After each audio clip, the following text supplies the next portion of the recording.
राज्यपाल और शिक्षा विभाग के अपर मुख्य सचिव के पाठक के बीच तकरार का मामला तूल पकड़ता जा रहा है। जिस तरह से राज्यपाल और के पाठक आमने सामने हैं, बिहार में शैक्षणिक व्यवस्था को लेकर सवाल खड़े हो रहे हैं।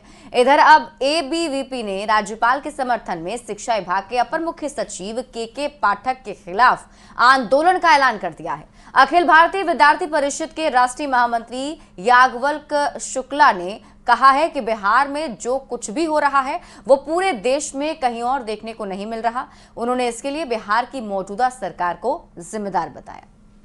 बिहार में राजभवन और शिक्षा विभाग के एसीएस के बीच तकरार फिर से बढ़ गया है और इसको लेकर बिहार में अब राजनीतिक माहौल भी उभरने लगा है।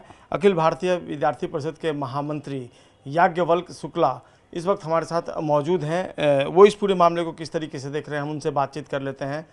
निश्चित तौर पर बिहार के लिए सुखद प्रकरण नहीं है, क्या लगता है आपको?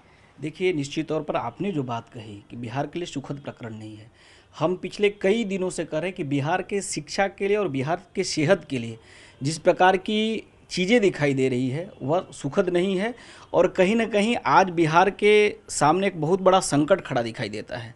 सत्ता पक्ष बिल्कुल मौन है और दुर्भाग्य है कि सत्ता संचालित करते हुए बिहार के ब्यूरोक्रेट से दिखाई दे रहे हैं और गतिरोध नहीं है। ये समझना पड़ेगा कि यूनिवर्सिटी के विश्वविद्यालय की स्वायत्ता में धीरे धीरे जिस प्रकार से सरकार का हस्तक्षेप हो रहा है, यह बिहार के शिक्षा के लिए ठीक नहीं है। इसमें किसकी भूमिका होनी चाहिए थी कि इस पूरे मामले के सॉल्यूशन के लिए, समाधान के लिए? देखिए, समाधान की भूमिका जो के पाठक जी जो कर रहे हैं वो शिक्षा के लिए ठीक नहीं है। आप बताइए कि फंडामेंटल राइट है, मौलिक अधिकार है कि व्यक्ति यदि काम कर रहा है तो उसको वेतन मिलना चाहिए। इस प्रदेश के अंदर में 90 साल के वृद्ध लोग पिछले 90 दिन से उनको पेंशन नहीं मिला है। ऐसी एनआरकी सिचुएशन कभी नहीं हो रहा है बिहार के अंदर में।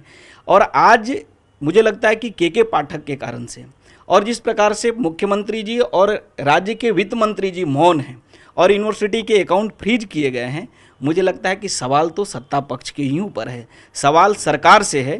और इसलिए विद्यार्थी परिषद ने कहा है कि यदि 3 दिन के अंदर में विश्वविद्यालय के अकाउंट जो फ्रीज किए हैं, जो पीएल अकाउंट को रोक लगाया गया है, यदि उसको रीओपन नहीं किया जाता है तो हम मजबूरन अब सरकार के खिलाफ, हम मजबूरन के पाठक के खिलाफ आंदोलन करेंगे। तो निश्चित तौर पर याज्ञवल्क्य शुक्ला जी हैं और इन्होंने कहा कि अगर सरकार समाधान नहीं खोजती है, सॉल्यूशन नहीं निकलता है तो आंदोलन होकर रहेगा। और इन्होंने साफ तौर पे कह दिया है कि सीएम हो या फिर एजुकेशन मिनिस्टर हो या फिर के पाठक एसीएस हो, इनके आवास पर चाहे इनको लेकर जहाँ भी ये पहुँचेंगे प्रदर्शन करेंगे।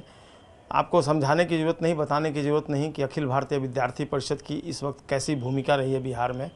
निश्चित तौर पर बिहार की एक पार्टी जो है वह अखिल भारतीय विद्यार्थी परिषद से जुड़ी हुई है। तमाम जो नेतागण हैं उनका कहीं ना कहीं अखिल भारतीय विद्यार्थी परिषद से जुड़ाव रहा है और वैसे में अखिल भारतीय विद्यार्थी परिषद की यह घोषणा निश्चित तौर पर सरकार के लिए परेशानी का सबब बन सकती है। कैमरा पर्सन आशीष के साथ संजय कुमार, न्यूज़ 18 पटना।